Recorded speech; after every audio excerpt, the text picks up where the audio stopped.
रसखान को सुंदर रूप देखने की आसक्ति थी। अगर वो इस सभा में भी आते तो बस नजर घुमा के यही देखते कि इनमें सुंदर कौन है, और जो सुंदर दिख जाता उसी को ही देखते रहते। रसखान का ऐसा स्वभाव था। तो रसखान क्या करते थे कि रोज एक मार्ग से निकलते थे, उस मार्ग पर कोई बहुत सुंदर बालक था। उस बालक को रसखान ने अपने घोड़ा पर बैठाया, ले गए। और वो तो राजा के मंत्री हैं, उनको कौन रोक सकता है, और हिंदू परिवार का बालक। शाम को रसखान लौट करके आया, उसके घर पर उसको छोड़ दिया, और उसके माता पिता से बोले कल इसको तैयार करके रखना, कल फिर ले जाऊंगा। बोले आप क्यों ले जाओगे? बोले खुदा ने इसको कितने कितने कितने चुन करके इसके नैन नक्श बनाए, इसका रूप बनाया है, मैं तो इसको बहुत निहारना चाहता हूं, तुम इसको तैयार रखना। घर वाले तो घबरा गए, बोले रोज हमारे बालक को ले जाता है। एक दिन ब्रज के कोई रसिक गए थे, उनसे इस बात को कहा कि बोले रोज रसखान हमारे बेटा को ले जाता है। क्यों ले जाता है? बोले उसको रूप देखने का शौक है, वो रूप के प्रति आसक्त रहता है। बोले कल उसको हमसे मिलवाना। दूसरे दिन रसखान जैसे आया तो वो ब्रज के जो साधक गए थे, उन्होंने कहा भैया तुम इस बालक को रोज ले जाते हो, पर तुमने हमें लगता है इससे बढ़िया बालक नहीं देखा अभी। रसखान बोला मैंने दुनिया की सुंदरता देखी है, मैंने सुंदर से सुंदर व्यक्ति देखे हैं, मैं लिख करके कलम तोड़ के कह सकता हूं इस बालक से सुंदर इस ब्रह्मांड में कोई नहीं होगा। तो ब्रज के साधक ने कहा हम दिखाते हैं, इधर आओ। रसखान गया, अपने झोला में से नन्हे से गोपाल जी मंद मंद मुस्कुरा रहे हैं, दो दतुइयां दिख रही हैं, घुंघराले केश हैं, ऊपर बेणी गूंथ रखी है, उसमें सुंदर मोर पिछ लगा है, हाथन में माखन लगा है, थोड़ा थोड़ा माखन मुख पर सना हुआ है। ऐसे ठाकुर जी का मधुर स्वरूप जैसे अपने झोला से निकाल करके रसखान को दिखाया।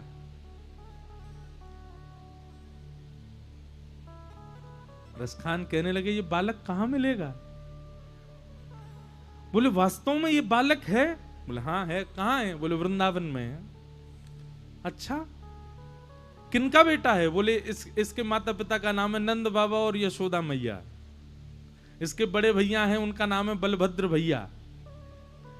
वृंदावन में रहता है, टेढ़ी चाल चलता है, गैया चराता है, घर घर से माखन चुरा के खाता है, और इसी को देखने के लिए वृंदावन में भीड़ पड़ी है। कोई नाम जप कर रहा है, कोई एकादशी व्रत कर रहा है, कोई वृंदावन परिक्रमा कर रहा है, कोई यमुना जी में गोते लगा रहा है, कोई कथाएं सुन रहा है, कोई अनुष्ठान कर रहा है, कोई नाम जप कर रहा है, कोई व्रत कर रहा है। रसखान के चित्त में आ गया, बोले इन सबसे पहले मैं प्राप्त करूंगा इसको। तो अब रसखान गए तो इस भावना से थे कि एक सामान्य बालक है, और वृंदावन पहुंच करके रसखान की जो स्थिति हुई, आपको पता रसखान ने दीक्षा भी ली थी। गुसाई श्री विठलनाथ जी, श्री वल्लभाचार्य जी के सुपुत्र गुसाई श्री विठलनाथ जी से ब्रह्म संबंध लिया था रसखान ने। क्यों? बोले रसखान श्री कृष्ण को प्राप्त करने के लिए किसी भी हद तक जा सकता है। ये नियम करना, पालन करना, नियमों का पालन करना, ये सब क्या है? भगवत प्राप्ति के लिए ही तो कर रहे हैं हम सब लोग। तिलक लगा रहे हैं, परिक्रमा लगा रहे हैं, नाम जप कर रहे हैं, साधन कर रहे हैं, एकादशी कर रहे हैं, कंठी पहन रहे हैं। इन सब के पीछे कारण क्या है? कृष्ण प्राप्ति। बस हम लोग भक्त बन के करते हैं। रसखान जो था वो उसको बस एक प्रेमी बन करके एक हद पार करना चाह रहा था कि मैं कैसे भी इस बालक से मिलूं, और उन्हीं क्रियाओं को करते करते करते करते रसखान परम साधक हो गए।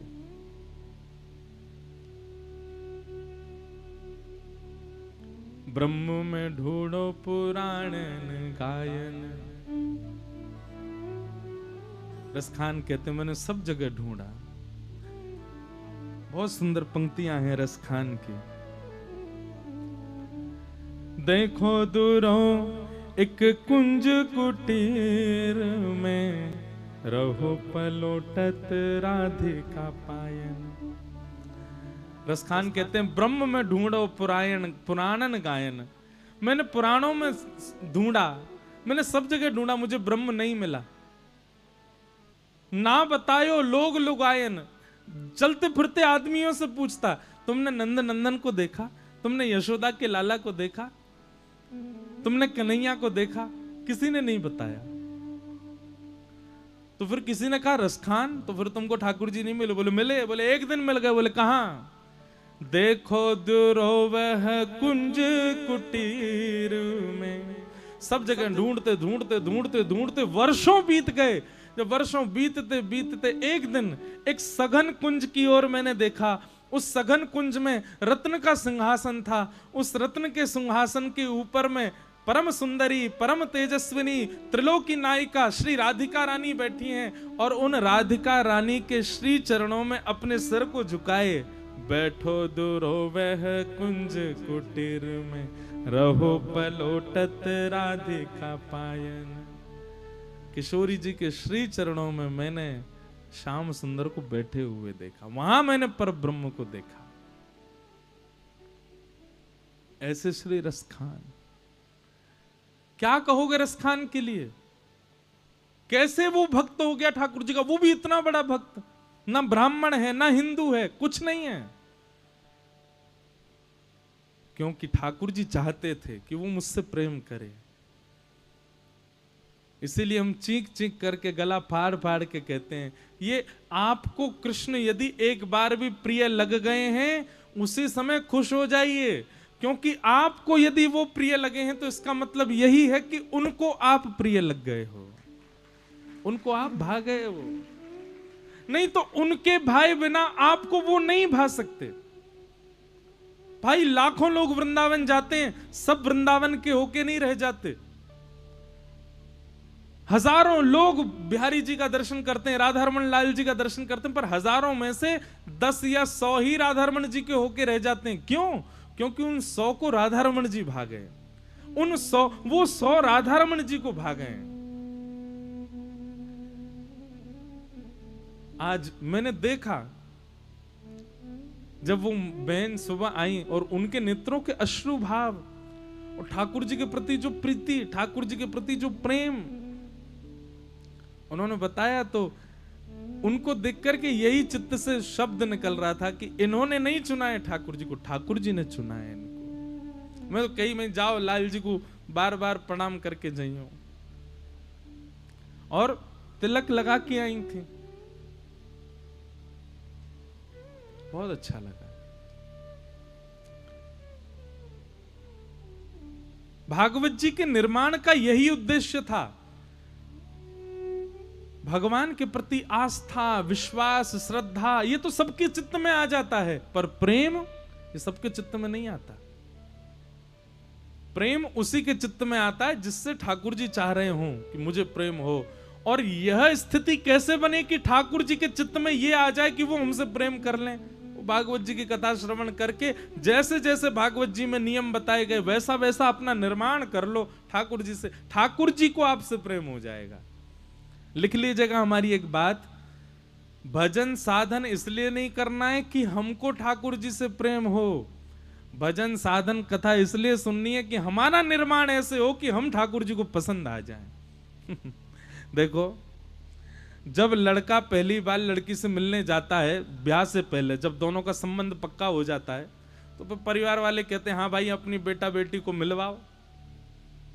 उस समय दोनों अपना श्रृंगार कैसा करते हैं? वो इसी भाव से करते हैं। लड़का ऐसे ही बाल काट के जाएगा जो उसकी सबसे बढ़िया हेयर स्टाइल हो, क्यों? उसको पसंद आ जाऊं मैं। सबसे बढ़िया वाली टी शर्ट पहन के जाएगा कि उसको भा जाऊं मैं। सबसे बढ़िया वाला परफ्यूम लगा के जाएगा कि उसको अच्छा लगे। भले ही पूरे दिन पड़ा रहता हो बिस्तर पे, लेकिन उस दिन ऐसा बन के जाएगा टिप टॉप की महाराज, ऐसा लगे कितना सुपात्र है। वैसे तो कमर झुकी रहती है उसकी, पड़ा ही रहता है, लेकिन आज बिल्कुल ऐसा बैठेगा जैसे कितने एटिकेट्स हैं इसके अंदर। चाय भी ऐसे पिएगा जैसे आवाज ही नहीं आवे। आप लोग ये मत सोचना मुझे अनुभव है। अनुभव नहीं है, मैंने भी देखा है, अनुभव तो हुआ नहीं अभी तक। हाँ, हमारे संग जितने इन सब के अनुभव मैंने देखे हैं। क्यों करता है वो ये सब? कि जिस कन्या से मेरा विवाह होने वाला है उसको मैं भा जाऊं। ये कथा सुनना, कथा में बताए गए नियमों का पालन करना, उन नियमों पर चलना, जो मार्ग गुरुजन बताते हैं उनका पालन करना, ये क्यों करते हैं हम? ताकि इन मार्गों पर चल करके, इन नियमों का पालन करके हम ऐसे बन जाएं कि ठाकुर जी को हम भा जाएं, ठाकुर जी को हम प्रिय लग जाएं।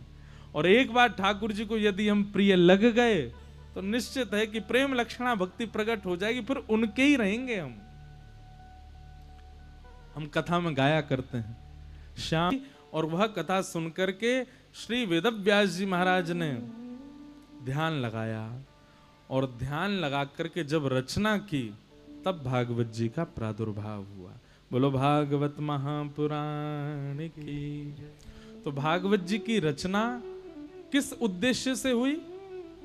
कृष्ण के प्रति प्रेम हो, कृष्ण के प्रति प्रेम का उद्दीपन हो, इस भाव से। नारद जी महाराज के भाव से वेदव्यास जी महाराज ने चिंतन किया, चिंतन करके फिर भागवत जी की रचना हुई। और वही भागवत की कथा श्री भागवत जी श्री सुखदेव जी को प्रदान की। सुखदेव जी कौन है? सुखदेव जी कौन है? श्री किशोरी जी के निज पक्षी हैं श्री सुकाचार्य जी। तरुवर छांव तीर यमुना के सुआ पढ़ावत डोले, तरुवर छांव तीर यमुना के सुआ पढ़ावत डोले। श्री किशोरी जी के निज पक्षी हैं श्री सुकाचार्य जी। अब हमारे ब्रज के भाव में तो एक भाव ऐसा बन गया जिसके कारण श्री सुकाचार्य जी को पृथ्वी पर आना पड़ा। बहुत ध्यान पूर्वक सुनिएगा। श्री सुखदेव जी महाराज नित्य किशोरी जी के समीप रहने वाले सुख पक्षी हैं। एक दिन नित्य गोलोक धाम में श्री ठाकुर जी का आगमन हुआ। ठाकुर जी को देख करके सबने प्रणाम किया, पर सुकाचार्य जी ने प्रणाम नहीं किया। बहुत ध्यान पूर्वक सुनिएगा। क्यों? सुकाचार्य जी के मन में, सुखदेव जी के मन में भाव आया, ये कौन है, मैं इनको जानता तो नहीं। उनका नाम तो खूब रटा था। सुखदेव जी का स्वभाव होता है कृष्ण, गोविंद, मुरारी, मधुसूदन, गोपाल, ऐसा बोलते रहते हैं, पर वे जानते नहीं थे कि ये कौन है। बस किशोरी जी को सुख प्रदान करने के लिए बोलते रहते थे। जब सुकाचार्य जी ने प्रणाम नहीं किया, सुखदेव जी ने प्रणाम नहीं किया, उस सुख पक्षी ने प्रणाम नहीं किया, तो फिर किशोरी जी ने डांटा, बोले तुमने प्रणाम क्यों नहीं किया ठाकुर जी को? तो सुख पक्षी बोला, हे श्री जी, हे स्वामिनी जी, क्षमा करें, पर मैं तो पहचान ही नहीं पाया वो कौन है। अरे जिनका नाम तुम दिन रात गाते हो वही तो थे। किशोरी जी को यह भाव पता चला कि भैया ये केवल नाम गाना जानता है, इसको केवल नाम रट गया है, पर नामी को भी नहीं जानता। अब दुनिया में लोग सब ठाकुर जी का नाम जानते हैं। गोविंद, बताओ गोविंद नाम क्यों पड़ा भगवान का? गोविंद नाम का अर्थ क्या होता है? अब ये कब पता चलेगा? जब कथा सुनोगे। गो यानी कि गाय, और विंद यानी कि उनकी रक्षा करने वाला, उसको गोविंद कहते हैं। अब ये तो था सामान्य अर्थ, ये तो कोई भी लगा देगा, लेकिन इसका गूढ़ अर्थ क्या है? गो माने होता है इंद्रियां। क्या होता है? हमारे शरीर में कितनी इंद्रियां होती हैं? 10। पंच ज्ञानेंद्रिय, पंच कर्मेंद्रिय, आंख, नाक, जीव, कान, त्वचा, ये पंच ज्ञानेंद्रिय। और कर्मेंद्रिय हाथ, पैर, मुख और 2 गुप्त इंद्रिय, ये 10 इंद्रियां हैं। इन 10 इंद्रियों को भटकने से जो बचाता है उसको कहते हैं गोविंद। उसका नाम है गोविंद। अभी कहां पता चलेगा आपको? कथा में। बोलते रहो गोविंद, गोपाल, हरि, मधुसूदन। अब हरि का मतलब क्या होता है पता है? हरि का यदि आप सीधा सीधा अर्थ पूछो, हरि मतलब होता है बंदर। लेकिन हरि का अर्थ ठाकुर जी के परिप्रेक्ष्य में अलग है। जो सबके चित्त का हरण करे, जो सबके मनोभाव का हरण कर ले, जो सबके आर्तों का हरण करे, वो हरि, वो श्री हरि।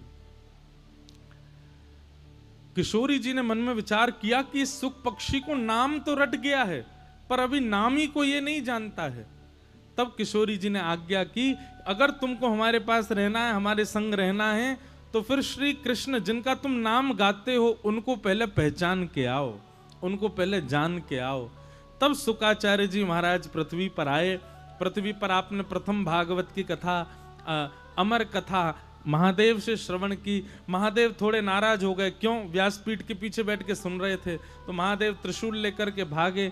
आप उड़ते उड़ते अपनी उड़ते उड़ते हिमालय के कंदराओं में आप सीधे कहाँ पहुंच गए? बद्रिकाश्रम। बद्रीनाथ में जाकर के आपने क्या किया? तो बोले वहां पर वेदव्यास जी की पत्नी मुख खोल करके जलपान कर रही थी, तभी आपने सूक्ष्म रूप धारण किया और उनके मुख में होके गर्भ में जाके विराजमान हो गए और 12 वर्ष तक बिटिका के गर्भ में रहे। 12 वर्ष बाद आपका मां के गर्भ से जन्म हुआ, वही है श्री सुखदेव जी महाराज। तो बोले 12 वर्ष तक क्या कर रहे थे? बोले महादेव से सुनी गई कथा का मनन चिंतन कर रहे थे। 12 वर्ष बाद आपका जन्म हुआ। जन्म लेते ही आप वन में चले गए। वन में चले गए तो वहां से पूज्य पिताजी महाराज, आपके पिताजी वेदव्यास जी ने भागवत के श्लोकों का उच्चारण करके आपको बुलवाया, और जब आप आ गए तो आपको संपूर्ण भागवत प्रदान की, और वही भागवत की कथा फिर सुखदेव जी ने परीक्षित जी को सुनाई।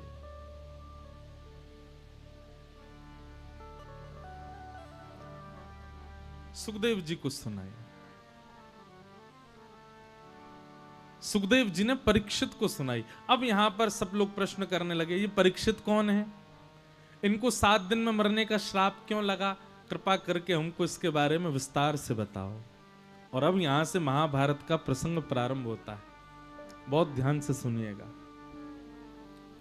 परीक्षित कौन है? हम आप सब परीक्षित हैं, और हम आप सब लोगों को 7 दिन में मरने का श्राप लगा है।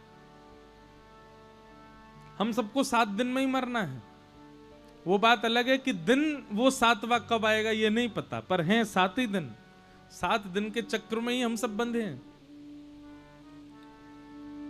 बहुत ध्यानपूर्वक सुनना। महाभारत का प्रसंग मैंने बहुत कथाओं से विस्तार से कहा नहीं, आज कहूंगा, इसलिए भाव से सुनना। कि यदा मृधे कौरव संजयानां वीरेस्वथो वीरगतिं गतेषु ब्रकोदरा विग्ध गदा विमर्श भृगुनुरुदंडे धृतराष्ट्रपुत्रे। बहुत पहले की बात है।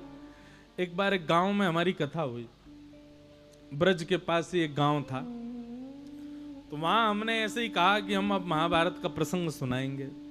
तो एक गांव के बूढ़े बुजुर्ग कथा के बाद मेरे से मिलने आए। मैंने कि कहो बाबा। बोले व्यास जी, हमने तो आपको बुलायो कि आप हमको भागवत सुनाओ, आप तो महाभारत सुना रहे हो।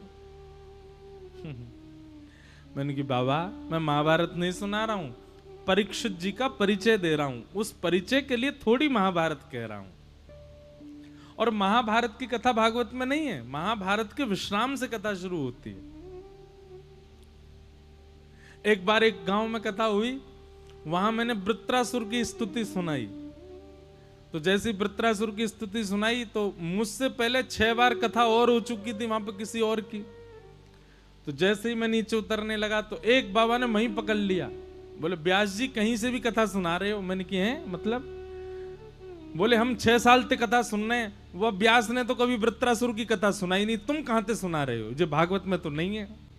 मैंने की बाबा तुम्हारे पाम पर हूं। मैंने की अब मैंने अगर प्रमाणित कर दिया तो उस व्यास के पास जाके पूछना उसने क्यों नहीं सुनाई। मैंने भागवत में कथा है। तो कभी कभी ग्रामीण क्षेत्रों में कथा होती है ना, तो वहां के लोगों से बड़े आनंद आते हैं। ऐसे ऐसे प्रश्न करते हैं, तर्क अच्छे रहते हैं। तो महाभारत का प्रसंग है छोटा सा, ध्यान से सुनिएगा। और कब का प्रसंग है? बोले युद्ध अपने अंतिम पड़ाव पर चल रहा है, बड़े बड़े वीर अपनी वीर गति को प्राप्त हो चुके हैं, केवल दो लोगों के बीच में युद्ध चल रहा है। कौन? भीम और दुर्योधन। तभी भीम ने क्या किया? दुर्योधन के मस्तिष्क पर अपनी प्रचंड गदा का प्रहार किया, लेकिन गदा के प्रहार से उसके मस्तिष्क पर कोई असर नहीं पड़ा। क्यों? कथा सबको पता होगी। दुर्योधन का जो अंग है वो लोह अंग है, लोहे का है। तभी भीम ने भगवान की ओर देखा, अर्जुन के रथ पर बैठे हुए श्री कृष्ण की ओर देखा। भगवान श्री कृष्ण ने इशारा किया, ऐसे 3 बार थपथपी देकर के मानो उसको कह दिया कि इसकी जंघा पे मारो। भीम ने जैसे ही उसकी जंघा पर प्रहार किया, जंघा टूट गई और दुर्योधन वहीं गिर गया। महाभारत का युद्ध पांडव जीत गए।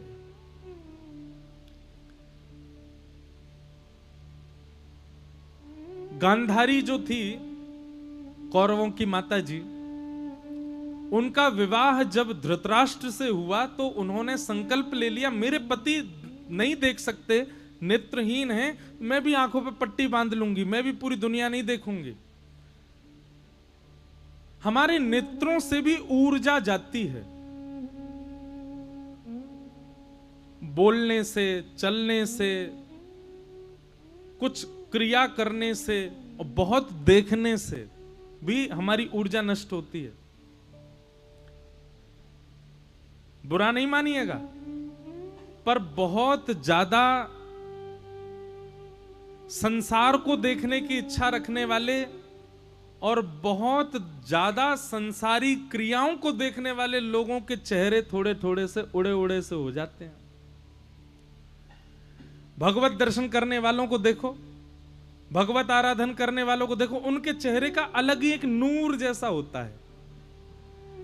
पर जो बहुत संसारी विषय भोगों का दर्शन करते हैं ना, बहुत ज्यादा संसार के प्रति जिनकी रुचि होती है, उन तेजहीन हो जाता उनका चेहरा। क्यों? हमारी ऊर्जा नेत्रों से जाती है।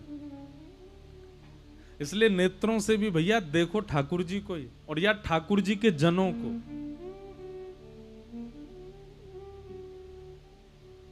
तो गांधारी ने नेत्रों पर पट्टी बांध ली।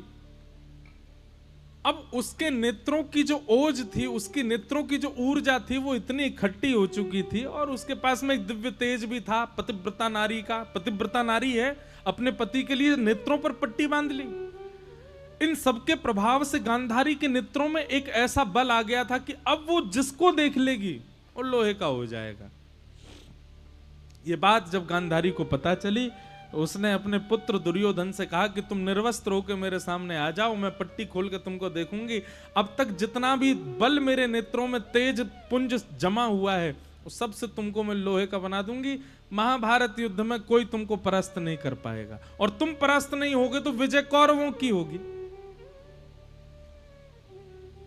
दुर्योधन अर्धरात्रि का समय और निर्वस्त्र होकर के जा रहा था अपनी मां से मिलने। तभी द्वारिकाधीश आ गए। हमारे ठाकुर जी बड़े आनंद वाले हैं। जैसे ही सामने से ठाकुर जी आए, अब निर्वस्त्र अवस्था में वो तो जा रहा था, और ठाकुर जी को देख करके छिपने लगा इधर उधर। भगवान बोले, अर्धरात्रि में निर्वस्त्र होके कहां जा रहे हो? उसने कहा, ठाकुर जी क्षमा करना, मां ने बुलाया। तो बोले, अरे तो मां के सामने? बोले, मां के सामने तो जा सकते हैं। बोले, तो भाई मां के सामने भी एक आयु होती है, उस आयु तक ठीक है, बाल अवस्था है तब तक तो रहो कैसे भी, पर भाई थोड़ी तो मर्यादा रखो। मां भी देवी का स्वरूप होती है, उसके सामने भी इस प्रकार तो नहीं जाना चाहिए। बोले, मां ने आज्ञा करी। तो बोले, ठीक है, तो मां के सामने जाओ, पर अपने कटी भाग को ढक करके जाओ। केले के पत्ते से ढक लिया। भगवान बोले, अब जाओ। और सुनो, मां को बोलना नहीं, जब देख ले तो अपने आप ही पता चल जाएगा कि ढक के आए हो, और माँ की तो ममता है, माँ तो चाहती है कि मेरा बालक तो हमेशा छोटा ही है, पर तुम अपनी मर्यादा का पालन करना। दुर्योधन बोला ठीक है। जैसे ही गया माँ से जाकर बोला माँ मैं आ गया। बोले और तो कोई नहीं, बस निर्वस्त्र हो ना। बोला हाँ माँ। नेत्र खोल करके जैसे ही देखा, प्रथम दृष्टि में ही एक दिव्य तेज निकला और दुर्योधन का सर्वांगीण अंग लोह का हो गया, केवल जंघा रह गई। माँ ने कहा अरे पागल, ये तू क्या करके आया? बोले माँ मुझे शर्म आ रही, आपके सामने ऐसे तो नहीं आ सकता। बोले तुम तेरी माँ हूं, मुझसे क्या शर्माता है? अब महाभारत युद्ध में अगर तुम्हारी हार का कारण बनेगा तो तुम्हारी जंघा ही बनेगी। एक कारण, जंघा पर प्रहार इसलिए किया। दूसरा कारण, अच्छा मैं क्यों इतना जोर दे रहा हूं जंघा के प्रहार का? क्योंकि धर्म युद्ध में नियम है, नाभि से नीचे आप प्रहार नहीं कर सकते। ये जितने भी युद्ध प्राचीन काल में होते उसमें नियम होता था कि आप नाभि से नीचे नहीं मार सकते हैं सामने वाले योद्धा को। यदि मारते हैं तो आप अपराधी माने जाओगे। और रोज शाम को युद्ध विराम होता था, सूर्यास्त होते युद्ध रुक जाता था और आपस में राजा भी बात करते थे, सैनिक भी बात करते थे। ऐसा रूप होता था युद्धों का। उसमें यदि यह देखने में मिलता था कि किसी योद्धा के पैर में बाण मारा गया है तो फिर राजा को क्षमा मांगनी पड़ती थी और फिर उसका भी रूप होता था। तो नाभि से नीचे प्रहार करना यह धर्म युद्ध के विरुद्ध था। तो फिर भीम ने क्यों मारा, और वो भी भगवान की आज्ञा से? तो पहला कारण और कोई उपाय ही नहीं था कौरवों को हराने का, यही उपाय था। दूसरा कारण, जब भरी सभा में कौरव द्रौपदी को निर्वस्त्र कर रहे थे, दुशासन साड़ी खींच रहा था, उस समय चिल्ला चिल्ला करके दुर्योधन कह रहा था हंसते हंसते, जल्दी निर्वस्त्र करो और निर्वस्त्र करके मेरी जंघा पर बैठाओ इसको।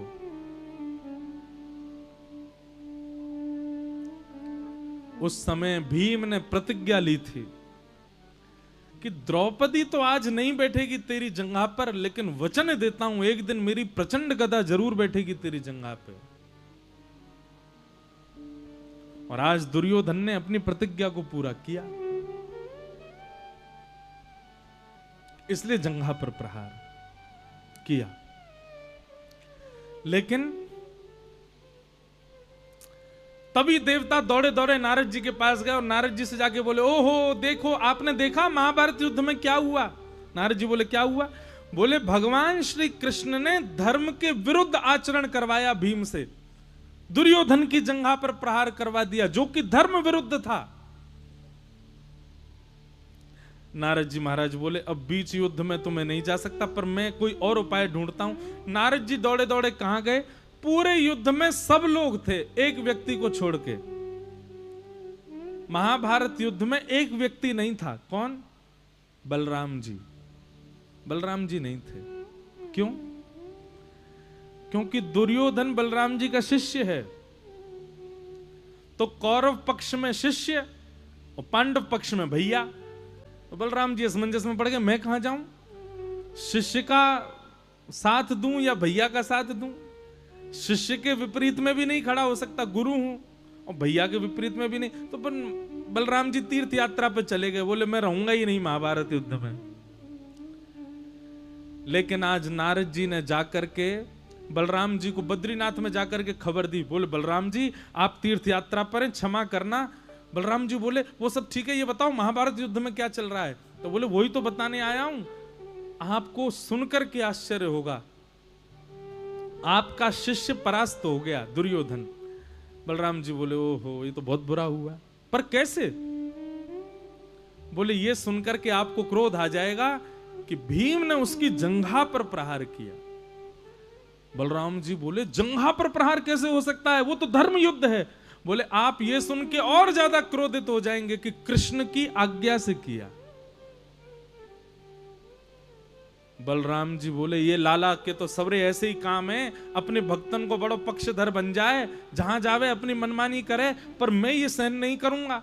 नारद जी मेरे को पता चल जाए कहीं धर्म विरुद्ध कार्य हो रहा है मैं तुरंत जाकर के उस युद्ध को समाप्त करूंगा।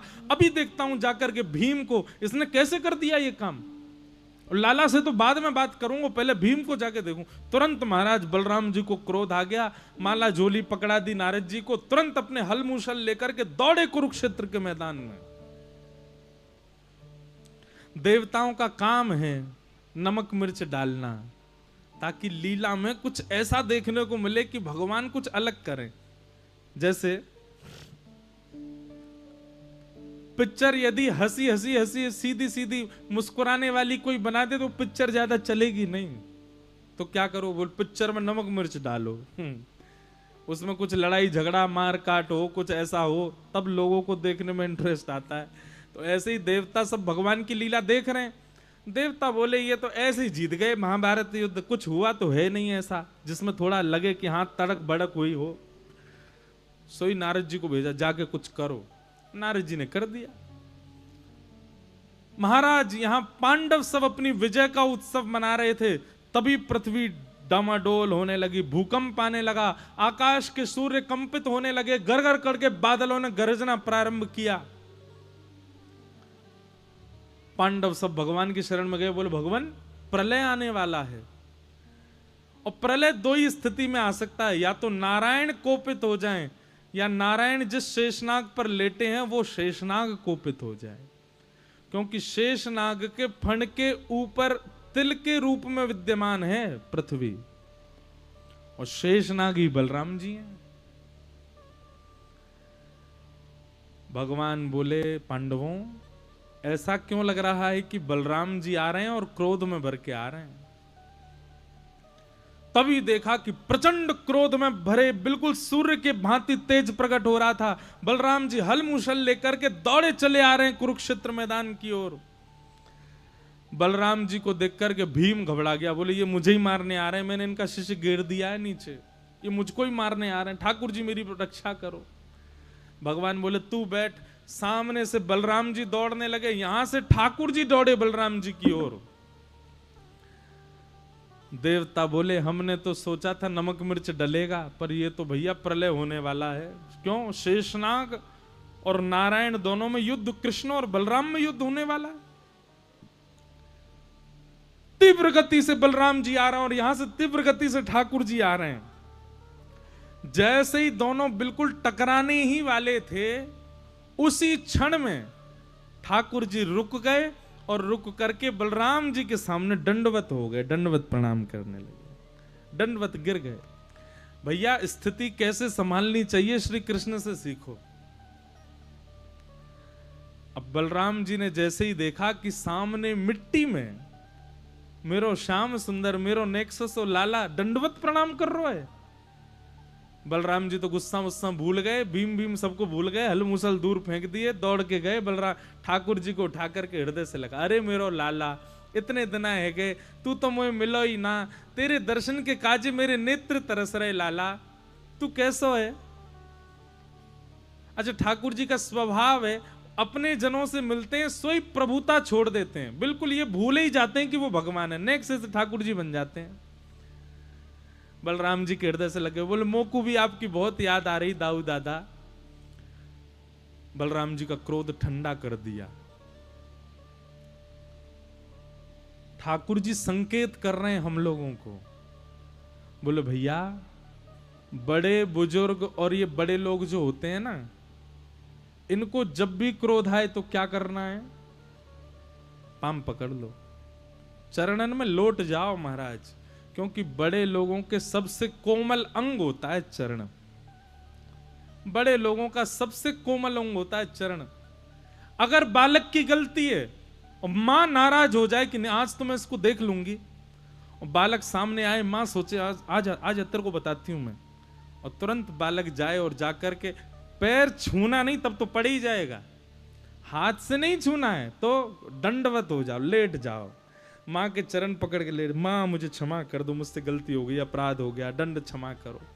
लेटे हुए बालक को जब माँ देखती है तो उसका अपने आप क्रोध शांत हो जाएगा। और भले ही चलो कितने भी गुस्सा में हो, 100% यदि क्रोध में थी तो आपके चरणों में गिरते ही क्रोध 60% तो चला ही जाएगा, 40 रह जाएगा बस। मारेगी नहीं, हाँ सुना जरूर देगी, डांट देगी, पिटने से तो बच ही जाओगे। आज के बाद बड़े लोगों को कभी क्रोध आए तो क्या करो, सीधे चरण पकड़ लो, और अगर वो तब भी क्रोध ना छोड़ें तो लिपट जाओ पैरों से। आज के बाद कभी अपराध नहीं करूंगा, क्षमा कर दो, आपके श्री चरणों का दास बना रहूंगा, क्षमा कर दो, क्षमा कर ही देंगे। ठाकुर जी ने यही कहा, बोले बलराम जी को रोकने के लिए मैं खड़े खड़े कहूं दाऊ दादा रुक जाओ, मेरी बात सुनो, काम नहीं बनेगा, पहले इनका गुस्सा कम करो।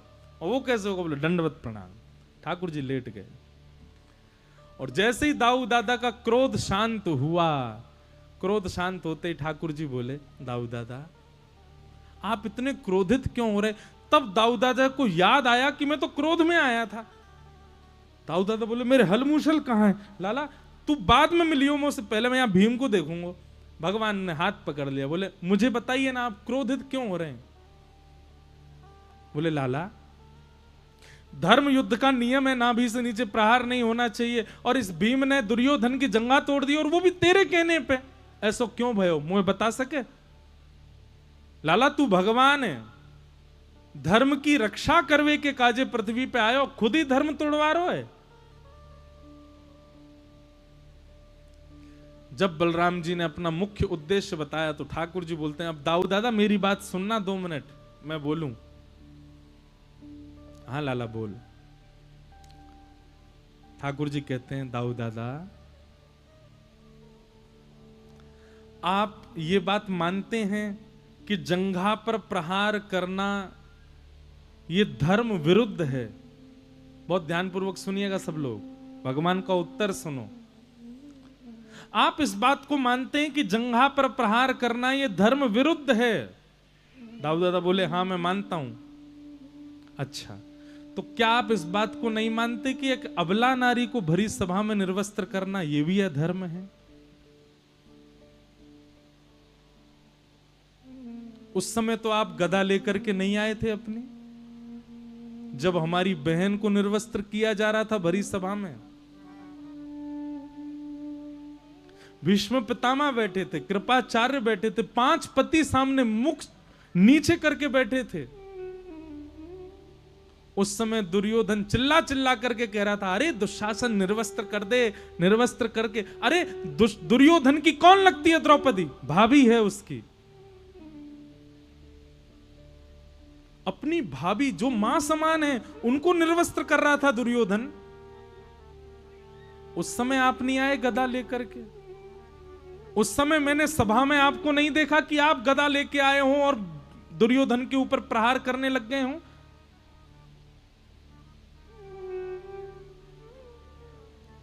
जबकि होना यही चाहिए था कि आप गदा लेके उस सभा में आते, तो ये महाभारत कभी नहीं होता भैया। ये महाभारत का बीज ही तभी बोआ था क्योंकि आप जैसे बड़े बड़े लोग मुंह शांत करके बैठे रहे। अगर उस समय वस्त्र रूप धारण करके नहीं गया होता मैं, हमारी बहन निर्वस्त्र हो जाती भरी सभा में। हमारी छोटी बहन द्रौपदी, हमारे भांजे अभिमन्यु को चक्रव्यूह बना करके मार दिया इन कौरवों ने। आप नहीं आए संभालने के लिए। जबकि मां तो एक मां होती है, पर मां का भाई तो भांजे का 2 बार मां मां मां, उसके प्रति तो 2 बार मां शब्द का प्रयोग किया। मां की जितनी ममता होती पुत्र में, मामा की दुगनी होनी चाहिए। हमारे भांजे को भरे भरे युद्ध में चक्रव्यूह बना करके मार दिया इन लोगों ने, तब तो नहीं आए आप। और आज इतनी बड़ी बात हो गई कि दुर्योधन की जंघा पर प्रहार हो गया तो बलराम जी अपनी तीर्थ यात्रा छोड़ के आ गए। वाह भैया, बलराम जी बिल्कुल शांत खड़े हैं सामने।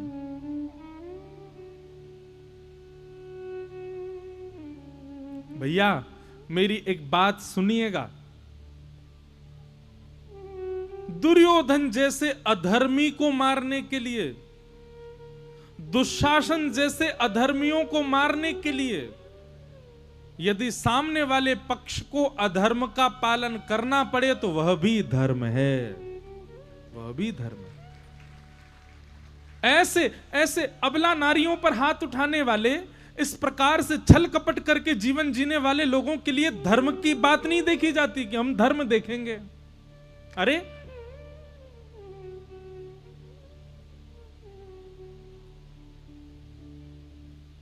सीमा पर खड़े जो योद्धा हैं, वो हाथ में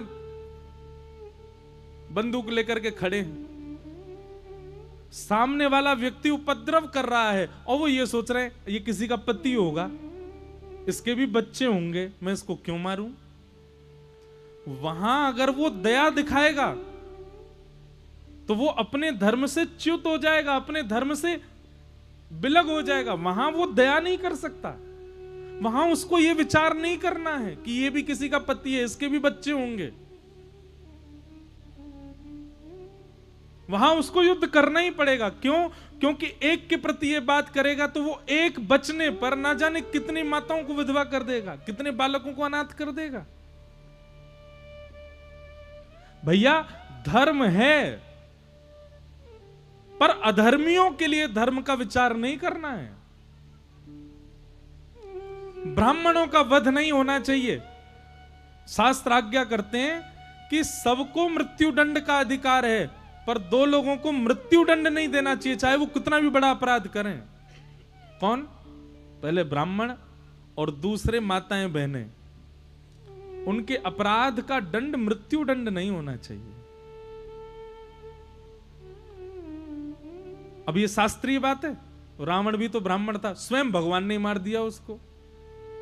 हिरण्यकश्यप ब्राह्मण था, स्वयं भगवान ने मार दिया उसको।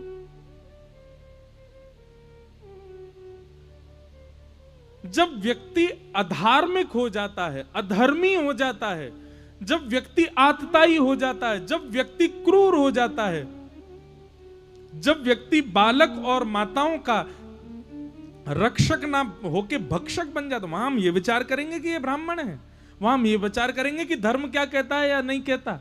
वहां तो अधर्म से उसका वध ही श्रेष्ठ है, उचित है।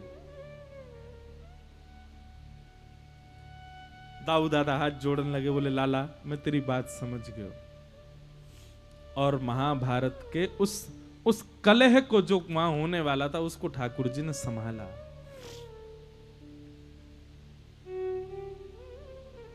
बंधुओं, भगवान श्री कृष्ण से स्थिति संभालना सीखो।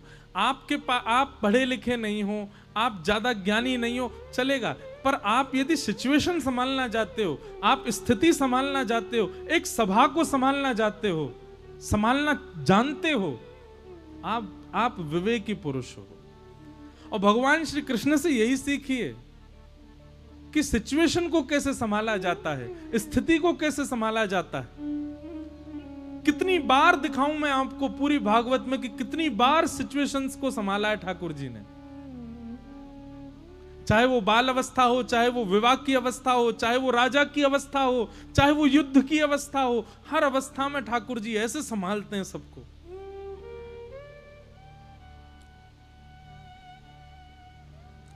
आगे फिर प्रसंग आता है कि महाभारत का युद्ध सब पांडव जीत गए। दुर्योधन टूटी हुई जंगा में पड़ा था, तभी उसने गुरुपुत्र अश्वत्थामा को आज्ञा कर दी कि मैं चाहता हूं कि तुम पांचों पांडवों को सोते हुए मार दो। अश्वत्थामा सोते हुए पांडवों को मारने के लिए गया। भगवान सोते हुए पांडवों को उठा करके ले गए, सबको पांचों को उठाया। बोले चलो, बोले कहां चलो, बोले हंस दिखा के लाता हूं।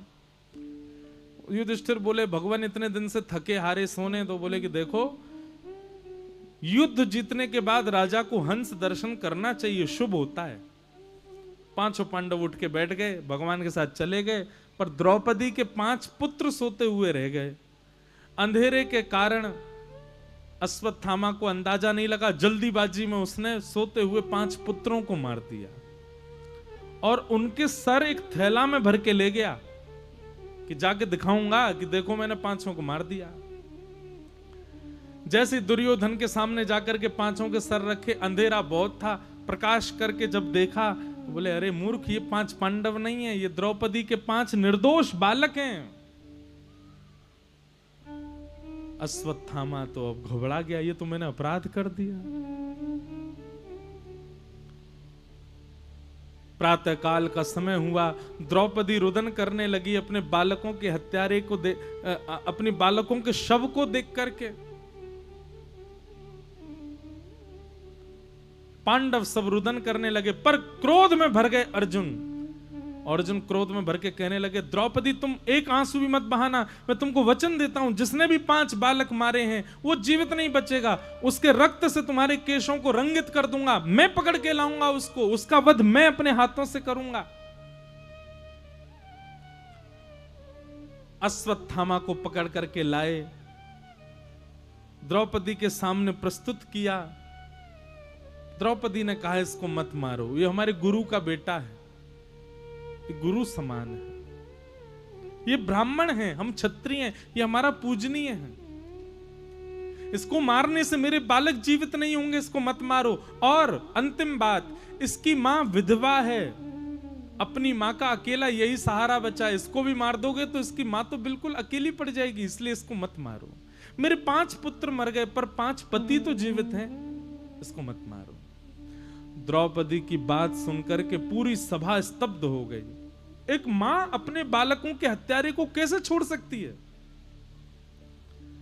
पर भगवान श्री कृष्ण नेत्र सजल हो गए, द्रौपदी को अपने हृदय से लगा करके भगवान ने अपना नाम द्रौपदी को दे दिया। द्रौपदी, मैं कृष्ण हूं, मेरी बहन, तेरा नाम आज से कृष्णा। मैं दया का देवता हूं, तू दया की देवी है। अपने बालकों के हत्यारे को तू मुक्त कर रही है। बंधु, एक बात हमारी बहुत ध्यान से सुनना, दंड देना बड़ी बात नहीं है, पर अपराधी को क्षमा कर देना, ये दंड देने से भी बड़ा दंड है। दुनिया में सबसे बड़ा दंड क्या है? किसी को क्षमा कर देना, सबसे बड़ा दंड है ये। बहुत ध्यानपूर्वक सुनिएगा, थोड़ी देर और सुनो फिर हम विश्राम करेंगे। आप किसी व्यक्ति को जब उसके अपराध का दंड देते हैं तो आप उसको बोध करवाते हैं कि उसने गलत क्या किया, उसने गलत क्या किया। पर याद रहे, जब आप किसी के बहुत बड़े अपराध के प्रति उसको क्षमा कर देते हैं, जाओ मैंने तुमको क्षमा किया, आप उस व्यक्ति को उसके किए गए अपराध का बोध हर क्षण कराने के लिए छोड़ देते हैं। ऐसी शास्त्राज्ञा है। देखो, कुछ अपराध ऐसे होते हैं, कुछ पापजन्य अपराध होते हैं, उसमें क्षमा नहीं किया जाता। वो सब कौन होते हैं? वो सब आप सब जानते हो, कौन कौन से ऐसे अपराध होते हैं। पर कई ऐसे दंड होते हैं, कई ऐसे अपराध होते हैं, उसके प्रति अगर आपने उसको क्षमा कर दिया तो ये आपने उसको छोड़ा नहीं है, बल्कि आपने उसको और घाटे में डाल दिया। क्योंकि आप दंड देते तो आप जितनी आपकी क्षमता उतना दंड देते, पर अगर आपने उसको क्षमा कर दिया उसका मतलब आपने इतना बड़ा दंड दे दिया है कि आप सोच भी नहीं सकते। क्यों? क्योंकि फिर आपका बदला प्रकृति लेगी उससे। मान लीजिए किसी ने आपके साथ बुरा किया और आपने उसको क्षमा कर दिया, तो प्रकृति को, मतलब पृथ्वी, अग्नि, जल, वायु, आकाश, ये पूरा ब्रह्मांड, इनको ये संकेत पहुंच जाता है कि इस व्यक्ति ने अपने साथ किए हुए अपराध का दंड नहीं दिया है। प्रकृति लगती है उसके पीछे, और प्रकृति ऐसा दंड देती है, प्रकृति ऐसा दंड देती है कि वो व्यक्ति जीवन भर रोता है कि मैंने क्या कर दिया। इसलिए दंड देना एक सामान्य बात है, पर क्षमा कर देना यह तो बहुत बड़ी बात है। यह आपने उसको बहुत बड़ा दंड दे दिया है।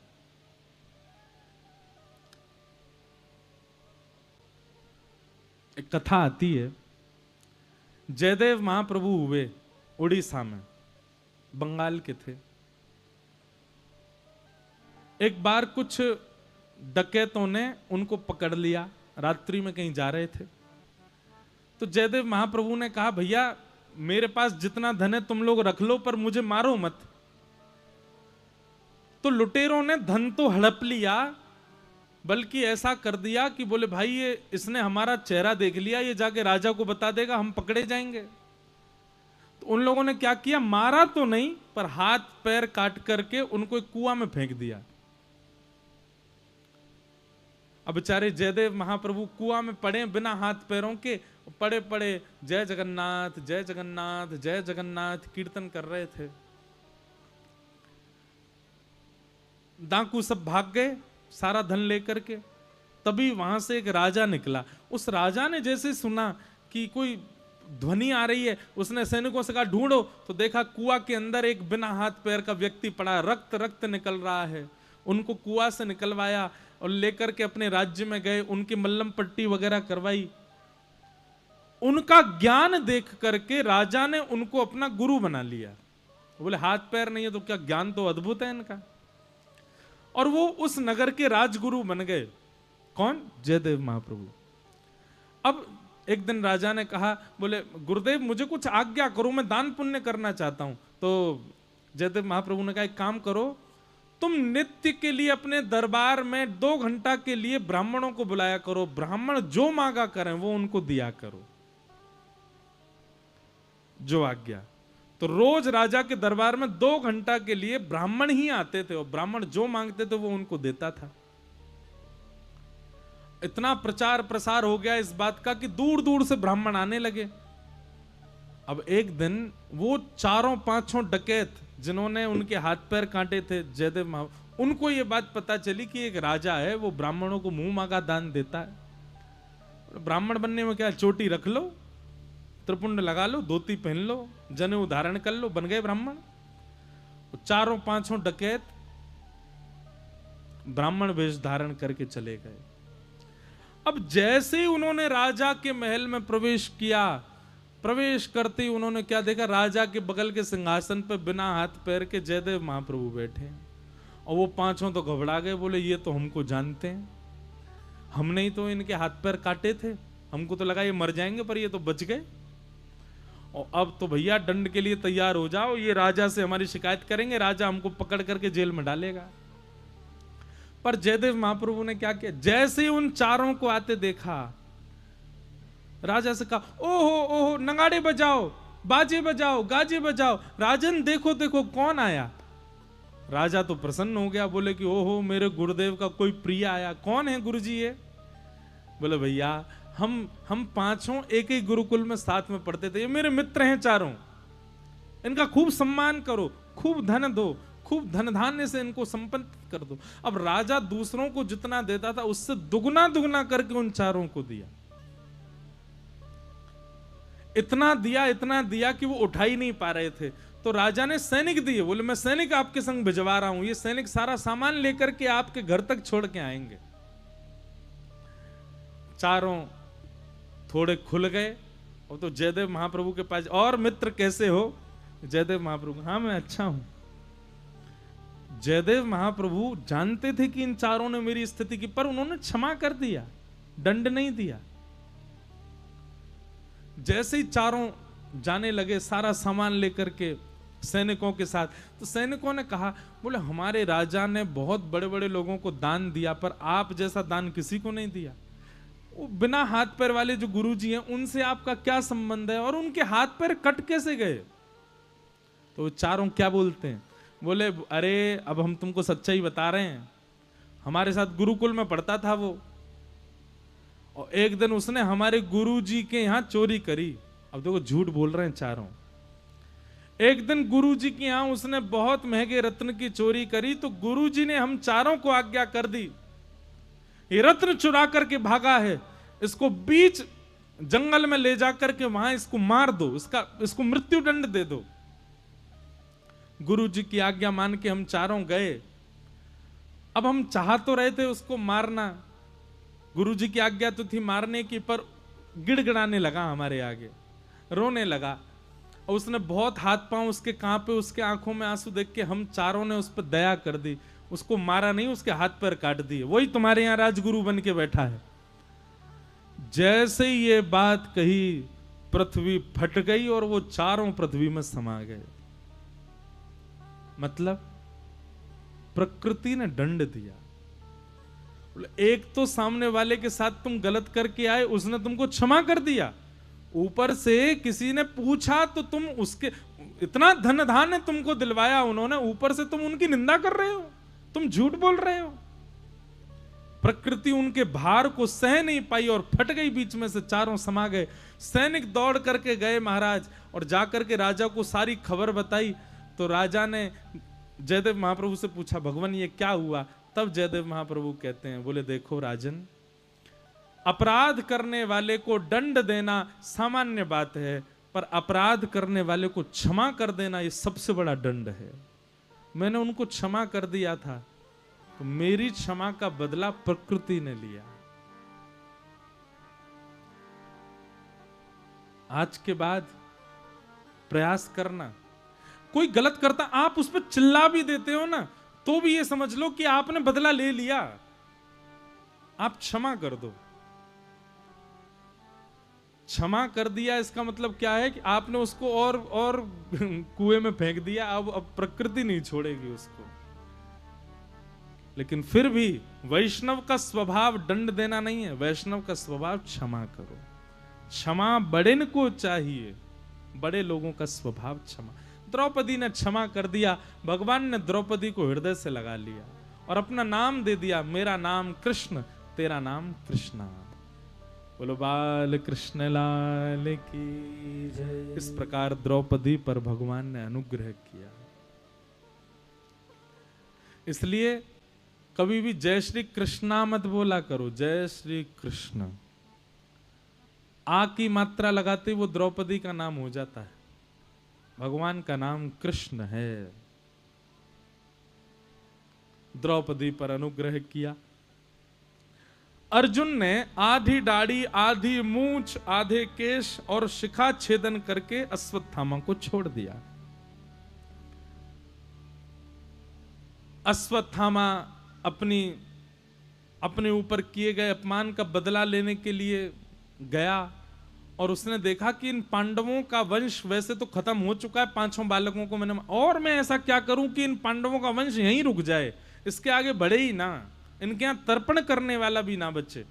तब अश्वत्थामा ने विचार किया कि पांडवों के वंश में अर्जुन की पुत्र वधू, मतलब अर्जुन के बेटा अभिमन्यु वो तो रहा नहीं, लेकिन उसकी पत्नी, विधवा पत्नी अभी गर्भवती है। अगर उसके गर्भ का बालक मर जाए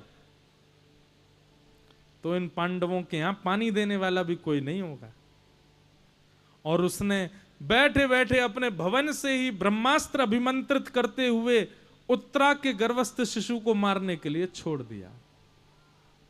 आकाश से जैसे ही बाण आने लगा, उत्तरा ने जैसे ही बाण को देखा, दोनों भुजा उठा करके दौड़ी श्री कृष्ण के पास। भगवान श्री कृष्ण क्या कर रहे थे? भगवान श्री कृष्ण रथ में बैठ करके द्वारिका जा रहे थे। भगवान ने कहा भैया महाभारत युद्ध हो गया, सब जीत गए, अब मैं द्वारिका जाऊं। जैसे ही द्वारिका जाने को प्रस्थान करने लगे, उत्तरा दौड़ी भगवान के पास कि पाहि पाहि महायोग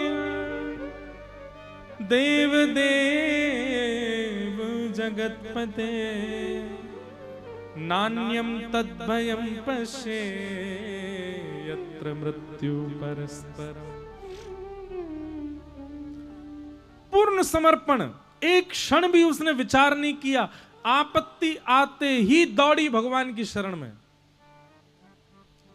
और भगवान से जाकर के कहने लगी, मैं भले ही मर जाऊं, मेरे गर्भ के बालक को बचा लीजिए नाथ। भगवान एक रूप से तो बाहर खड़े थे, दूसरे रूप से अंगुष्ठ मात्र वायु बन करके उसके नासिका से गर्भ में प्रवेश कर गए।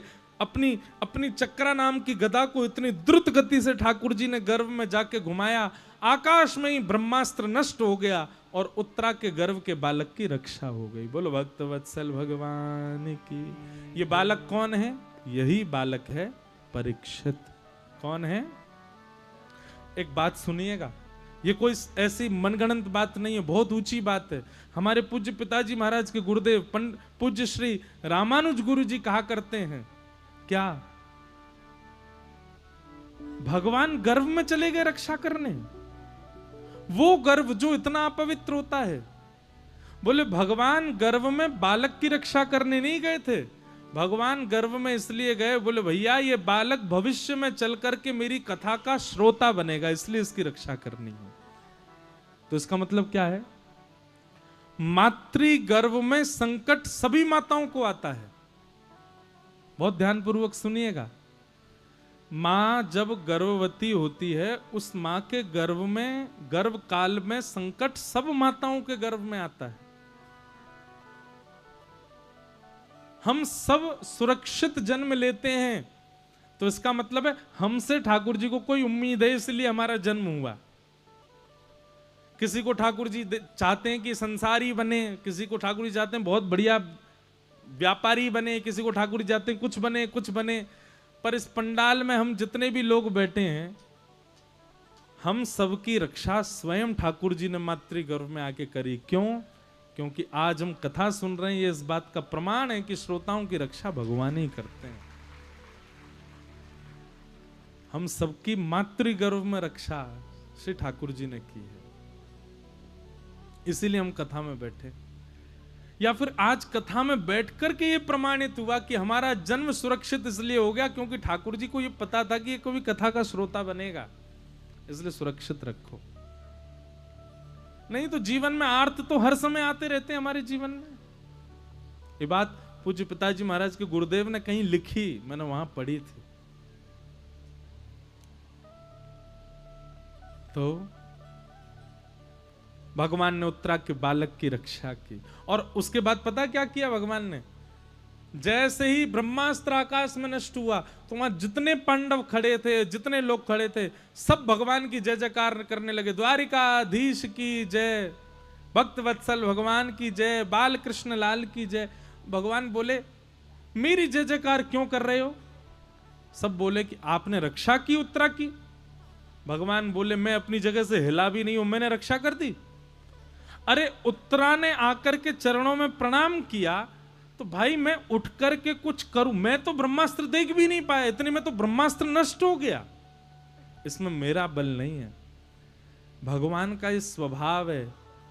किया तो भगवान ने, रक्षा करी तो भगवान ने, लेकिन श्रेय किसको दे दिया? उत्तरा को ही दे दिया। भगवान बोले भैया ये उत्तरा का ही धर्म बल है, ये उत्तरा का ही पातिव्रत बल है, ये उत्तरा का ही भजन साधन है कि ब्रह्मास्त्र उसको छू नहीं पाया, आकाश में नष्ट हो गया।